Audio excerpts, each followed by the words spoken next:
Hello दोस्तों, स्वागत है आपका हमारे YouTube चैनल पर। दोस्तों, हम सब जानते हैं कि घर बनवाने में कितना पैसा लगता है। एक आदमी अपने पूरे जीवन काल में बहुत ही मेहनत करने के बाद अपने सपनों का घर बना पाता है।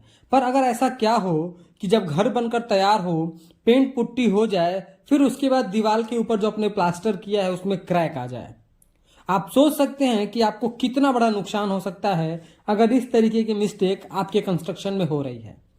तो ये वीडियो आपके लिए बहुत इंपॉर्टेंट है। अगर आप एक सिविल इंजीनियर हैं, फ्रेशर, या फिर अगर आप एक कोई ठेकेदार मिस्त्री हैं, या फिर आप ऑनर हैं जो अपना कंस्ट्रक्शन का काम कर रहे हैं या करवाना चाहते हैं, तो ऐसी कौन सी मिस्टेक कर दी जाती है ठेकेदार या मिस्त्री के द्वारा जिसकी वजह से प्लास्टर में क्रैक्स आ जाते हैं, जिसकी वजह से आपका बहुत कुछ नुकसान हो जाता है। जैसे कि अगर आप प्लास्टर करने के बाद पेंट वर्क कराएं, अच्छे से अच्छा उस पर डिजाइन करवाएं, पुट्टी वर्क करें, अच्छा से अच्छा अगर उस पर आप कोई लुक उसका बनाते हैं, लेकिन अगर उसमें क्रैक आ जाए तो उसका सारा पैसा वेस्ट हो जाता है। तो आपको कुछ इस तरीके से कुछ 5-6 पॉइंट्स बताए जाएंगे जिसकी वजह से आपको ये प्रॉब्लम नहीं फेस करना पड़ेगा।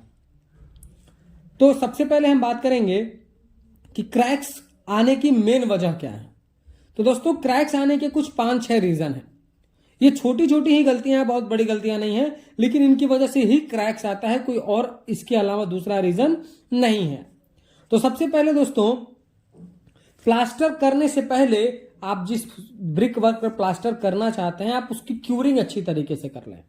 क्योंकि जनरली हमारे यहाँ रेड ब्रिक्स यूज हो रहा है, और रेड ब्रिक्स जो है वो पानी को एब्जॉर्ब करता है और वो बहुत भट्टी में पककर सूखा होता है। आप जब बिना क्यूरिंग किए अगर प्लास्टर वर्क करते हैं तो जो आपके प्लास्टर का जो आपका मोटार का जो पानी है, जो मॉइस्चर है, वो ब्रिक बहुत जल्दी एब्जॉर्ब कर लेता है, और इसकी वजह से जो है आपका जो मोटार है वो स्ट्रेंथ गेन नहीं कर पाता है, और हाइड्रेशन प्रोसेस बहुत जल्दी होने की वजह से उसमें क्रैक्स आ जाते हैं। आपको कुछ इमेज में दिखाया जा रहा है, कुछ इस तरीके से उसमें क्रैक्स आ जाते हैं। तो आपको करना क्या है? सही तरीका प्लास्टर करने का यह है कि जिस ब्रिक वर्क पर आप प्लास्टर करना चाहते हैं, जिस दीवार पर, आप पहले ही उसकी क्यूरिंग प्रोसेस को 3-4 दिन पहले से ही स्टार्ट कर दें। और जब आपको प्लास्टर करना हो तो प्लास्टर करने से जस्ट पहले आप अच्छी तरीके से उसकी क्यूरिंग करें। क्यूरिंग करने के बाद आपको सीमेंट की स्लरी बनानी है, यानी सीमेंट का घोल बनाना है, और सीमेंट के घोल को पहले ब्रिक वर्क पर अप्लाई कर देना है, दीवार पर अच्छी तरीके से लगा देना है। उसके बाद जो है अपना प्लास्टर वर्क करना है। और ये नहीं है कि बस आपने प्लास्टर कर दिया तो काम खत्म, नहीं। आपको प्लास्टर करने के 10 से 14 दिन तक, कम से कम 10 दिन तक आपको अच्छी तरीके से क्यूरिंग करना चाहिए। यानी आप उसके मॉइस्चर को आप बरकरार रखें, हाइड्रेशन प्रोसेस को होने दें, पर मॉइस्चर उसमें रहने दें। अगर उसमें पानी नहीं होगा, हाइड्रेशन प्रोसेस जल्दी जल्दी हो जाएगा, तो उसमें क्रैक्स 100% आएंगे। आप उसमें नमी रखेंगे, हाइड्रेशन प्रोसेस होगा, उसको नमी मिलती रहेगी, तो उसमें क्रैक्स आने के चांसेस बहुत ही कम है। तो इसलिए आप प्लास्टर वर्क करने से पहले या प्लास्टर करने के बाद आपको प्रॉपर क्यूरिंग करनी है। दूसरा मिस्टेक है, जनरली ये देखा जाता है कि जो मसाला बनाया जाता है, जो मोटार बनाया जाता है, उसमें बड़ी बड़ी गलतियां की जाती हैं। कहीं पर तो हम देखते हैं कि 1:3 के रेशियो से प्लास्टर कर दिया जा रहा है, और कहीं 1:6 के रेशियो से, 1:7 के रेशियो से प्लास्टर किया जा रहा है। आप इस कॉन्सेप्ट को समझिए। सीमेंट के साथ बालू एक फिक्स क्वांटिटी में होनी चाहिए। अगर आपके बालू के साथ सीमेंट बहुत ज्यादा मिक्स कर दिया जाएगा तो सीमेंट ज्यादा होने की वजह से उसमें हाइड्रेशन प्रोसेस ज्यादा होगा, इसलिए जो है उसमें क्रैक्स आएंगे। और अगर आप सीमेंट कम डालते हैं तो सीमेंट ना होने की वजह से जब वो बालू सूखेगा तो उसमें क्रैक्स आएंगे। तो आपको एक फिक्स रेशियो यूज करना है। तो 1:5 का रेशियो आप यूज कर सकते हैं, 1:4 भी कई जगह यूज करवाया जाता है। आप अंदर प्लास्टर कर रहे हैं तो 1:5 कर सकते हैं, आउटर कर रहे हैं तो 1:4 कर सकते हैं। एक बैग अगर आप सीमेंट का ले रहे हैं, अंदर के लिए प्लास्टर करना है, तो आप 5 बैग उसमें बालू का डालिए। और उसमें अगर बाहर का कर रहे हैं तो 1 और 4 का रेशियो आप यूज कर सकते हैं। उसमें भी बड़ी मिस्टेक ये है कि जो आप रेत यूज करेंगे उसकी जो कण है वो बारीक होने चाहिए। अगर बड़े बड़े कण होंगे तो फिर प्लास्टर करने के बाद उसमें बीच में प्रॉब्लम्स आती है, इंडुलेशन रहता है, और वो जब छोटे पत्थर बड़े होंगे उसमें से वो निकल जाएंगे तो आपका जो वहां पर खाली काली दिखेगा। तो ये आपको मिस्टेक नहीं करना, उसको आपको छान लेना है। छान लेने के बाद बारीक कण जो होते हैं वो प्लास्टर के लिए बहुत ही यूजफुल होते हैं।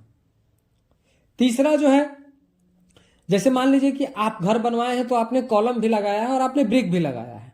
अक्सर देखा जाता है कॉलम और ब्रिक के ज्वाइंट पर क्रैक्स आ गए हैं। ऐसा इसलिए होता है कि प्लास्टर करते समय भी मिस्टेक करी जाती है और ब्रिक वर्क करते समय भी मिस्टेक करी जाती है। जब ब्रिक वर्क किया गया तो कुछ ध्यान नहीं रखा गया। जैसे कि जब आप ब्रिक वर्क कर रहे हैं तो आप जानते हैं कि जो हमारा आरसीसी मेंबर है बहुत ही इसका सरफेस स्मूथ होता है, तो आपको पहले यहां पर टाचा लगा लेना है, यानी कि हैकिंग करना है। हैकिंग कुछ इस तरीके से करना है जैसे आपको इमेज में दिखाया जा रहा है। हैकिंग करने का मतलब यह है कि जो उसका सरफेस स्मूथ है आप उसको खुरदुरा कर दीजिए। उसके बाद उस पर पानी डालिए, क्यूरिंग करिए उसकी, फिर उस पर सीमेंट की स्लरी डालिए और फिर प्लास्टर वर्क करिए। यह सही तरीका है।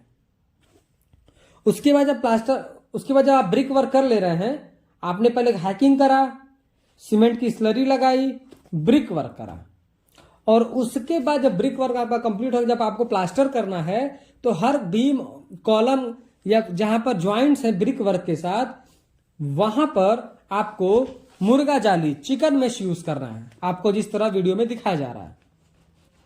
इस तरीके से अगर आप चिकन मेश यूज करके अगर आप प्लास्टर करेंगे तो उनके ज्वाइंट्स पर भी कभी आपको क्रैक्स देखने को नहीं मिलेंगे।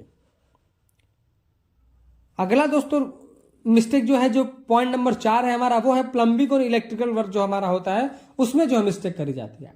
आपको वीडियो में दिखाया जा रहा है कि यहाँ पर प्लम्बिंग वर्क किया गया है, तो प्लम्बिंग में जो पाइप होती है उसको पाइप को ले जाने के लिए जो हमारा मिस्त्री होता है या फिर जो हमारा प्लम्बर होता है वो पहले हमारे दीवार को काटता है और उसके बाद जो है उसको पाइप को, कंड्यूट को ले जाता है, चाहे वो इलेक्ट्रिकल पाइप हो या फिर वो हमारा प्लम्बिंग पाइप हो। अब हम प्लम्बिंग पाइप तो ले गए, उसको हैंग करने के लिए हमने क्लिप यूज करा, अगर वो सरफेस से बाहर रहा वहां प्लास्टर करेंगे तो क्रैक्स आएंगे।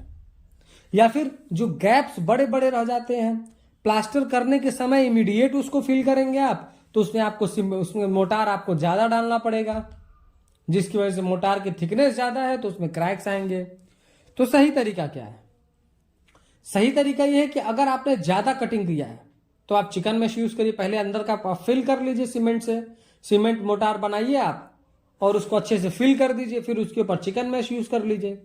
आपने हल्का काटा है तो पहले उसको एक कोट में भर दीजिए जो गैप है, उसके बाद अगले कोट में आप उसको प्लास्टर करिए। यानी 2 कोट में आपको वहां पर प्लास्टर करना होता है। एक कोट में आप पहले दीवार के सरफेस लेवल तक उसको भर दीजिए जो आपने कटिंग करी है, और दूसरे कोट में आप जो जिस लेवल से प्लास्टर करा उससे प्लास्टर कर दीजिए। तो ये इलेक्ट्रिक और प्लम्बिंग दोनों वर्क में इस तरीके की मिस्टेक करी जाती है। एक बड़े क्रैक जनरली आप देखे होंगे जो भी हमारे डोर विंडो लगे हैं उसके ऊपर कॉर्नर में, जैसा आपको इमेज में दिखाया जा रहा है। तो ये क्रैक्स प्लास्टर में भी होते हैं और ब्रिक वर्क में भी होते हैं। क्यों होते हैं? क्योंकि जो हमारा डोर विंडो है उसके ऊपर जस्ट आप ब्रिक वर्क कर दिए, ब्रिक का सेल्फ डेड लोड है, उसकी वजह से आपका जो है क्रैक्स ज्यादा आता है। उससे कैसे आपको बचना है? आप लिंटल बीम प्रोवाइड कर दीजिए, लिंटल बीम प्रोवाइड करके आप प्लास्टर कर दीजिए, वहां पर क्रैक्स आना बंद हो जाएगा, क्रैक्स फिर वहां नहीं आएगा।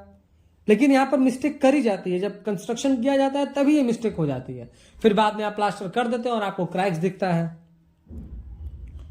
दूसरा ये है कि जो हम मोटार बना रहे हैं उसकी थिकनेस, मान लीजिए कहीं कहीं मिस्त्री जो है 18 mm 20 mm प्लास्टर कर देता है, इसकी वजह से भी क्रैक्स आते हैं। तो जो थिकनेस है वो आपको वो 10 से 15 mm के बीच रखना है। आप 12 mm रख सकते हैं, आप 15 mm रख सकते हैं, आप 10 mm रख सकते हैं। इस बहुत मोटा प्लास्टर करने से आपके बिल्डिंग में कोई स्ट्रेंथ नहीं एग्जीक्यूट होगा, कोई स्ट्रेंथ नहीं बढ़ेगा, और नहीं तो क्रैक्स आने लगेंगे प्लास्टर में। तो प्लास्टर की जो थिकनेस है 10 से 15 mm के बीच ही रखना है आपको, तो इस तरीके से आप रख सकते हैं। दोस्तों वीडियो पसंद आया हो तो प्लीज वीडियो को लाइक कर दें, और अगर चैनल पर नए हैं, कंस्ट्रक्शन से रिलेटेड ऐसे ही इंफॉर्मेटिव वीडियोज इन फ्यूचर देखना चाहते हैं तो प्लीज़ चैनल को सब्सक्राइब करके बेल नोटिफिकेशन को ऑल पर प्रेस कर दें। Thank you.